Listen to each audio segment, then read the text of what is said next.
Okay, late we start. आपका 10th है, start हो रहा है और इंग्लिश का फर्स्ट यूनिट है 1.1।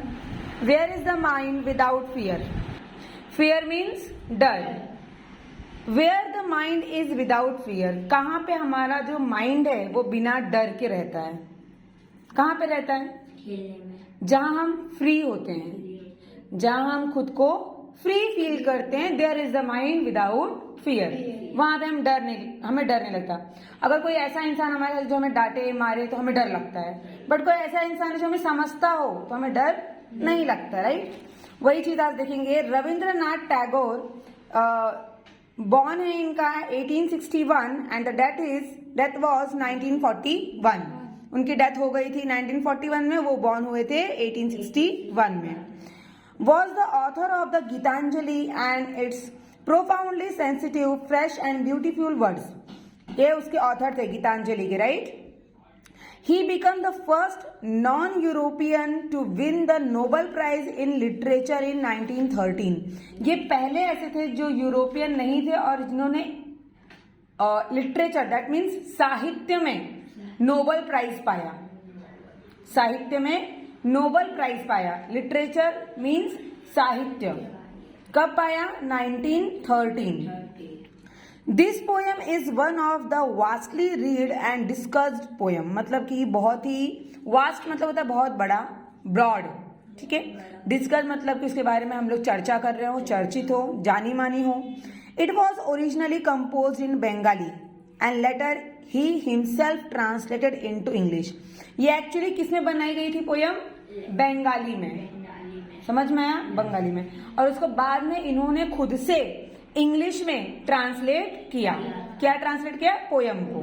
Okay, this poem is from his Nobel prize winning anthology Geetanjali.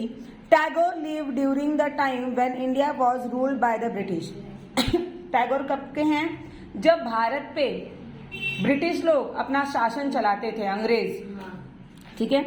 In this poem besides political freedom from British, राजनीतिक, पॉलिटिकल मतलब राजनीतिक तौर पर हमारे भारत को स्वतंत्रता, दैट मीन्स फ्रीडम दिलाने के लिए। Tagore also appeal to God for social, education and economic freedom for the people of India.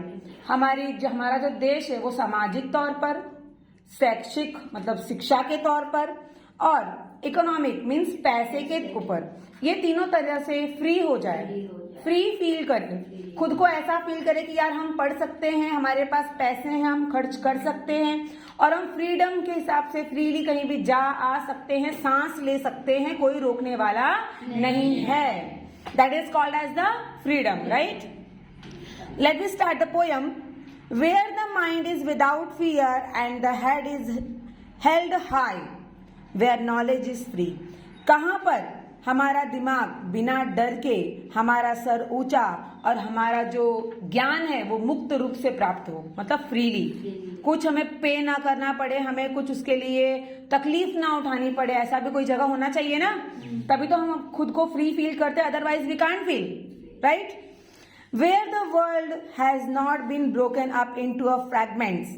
कहाँ पे ऐसा होगा जहां पे देश अलग अलग टुकड़ों में बटा ना हो। फ्रैगमेंट्स मतलब होता है टुकड़े टुकड़े टुकड़े, मतलब अलग अलग टुकड़े टुकड़े। ब्रोकन मतलब टूटा हुआ, right? By narrow domestic walls, बोलते हैं ना, एक छोटी सोच की दीवार खड़ी हो जाती है। जैसे हमारे घर में कभी, अभी देखो हमारे पेरेंट्स जो बोलते हैं कि भाई हम तो बहुत मॉडर्न हो गए हैं, हमारा बेटा बेटी बहुत मॉडर्न है, लेकिन जहां बात आती है गांव से लोगों की या शादी वगैरह की, तुरंत अपने जात पात और तुरंत अपने पहले वाली सोच सामने लेकर आ जाते हैं। आते कि नहीं आते हैं? yes. आते हैं। ये हमको नहीं लगता कि यार हमारे मम्मी पापा मॉडर्न है, ऐसा नहीं लगता। फिर लगता है यार इन लोग खाली बोलते ही हैं, एक्चुअली तो वही थिंकिंग है जो पुराने जमाने की है, राइट? तो वो जो पहले जब अंग्रेज शासन करते थे तो लोगों की सोच बहुत ही छोटी थी, क्योंकि उनको सोचने का मौका ही नहीं मिलता था। बस मारते थे, पनिश करते थे, काम कराते थे, खाना भी ढंग से नहीं देते थे, तो उनको बहुत सारी प्रॉब्लम फेस करनी पड़ती थी। The words come out from the depth of the truth. सच्चाई की गहराई से शब्द कहाँ निकल कर आएंगे, कब निकल कर आएंगे, right? Where tireless striving stretches इन आर्म्स टूवर्ड्स परफेक्शन, कहां पर बाहें फैलाए बिना थके लोग आगे बढ़ने के बारे में सोचेंगे, राइट। टायरलेस मतलब बिना थके, right. Where the clear streams of reason has not lost his way, कहां पे होगा जहां हमारा लक्ष्य हमारे लिए साफ होगा, हम अपने रास्ते को खोएंगे नहीं। लॉस्ट मतलब खो देना, वे मतलब रास्ता, right. Into a dreary desert sand of dead habit, अपनी मरी हुई आदतों के साथ ऐसा लगता है सूखे रेगिस्तान में चल रहे हो आप। कोई कोई रहता है ना यार, क्या छोड़ो ना, क्या ये कुछ डेवलप करना, जैसा चल रहा है घिसी पिटी जिंदगी, बस चलने दो चलने, that is not good. We have to improve our self time to time, right. We have to update, just like a mobile software update होता है कि नहीं होता है, सब कुछ अपडेट होता है ना। तो वैसे ही हमें खुद को भी, अब जैसे आपका 10th है, आज आपका फर्स्ट लेक्चर है, तो आपको ये समझना होगा कि हमारा 10th है, we have to update our mind, growth करो। जब तक आप खुद से नहीं चाहोगे कि भाई मेरा 10th है, मुझे पढ़ना है, मुझे करना है, तो आप कुछ भी नहीं कर पाओगे, राइट ना। Yes or no? Yes, very good.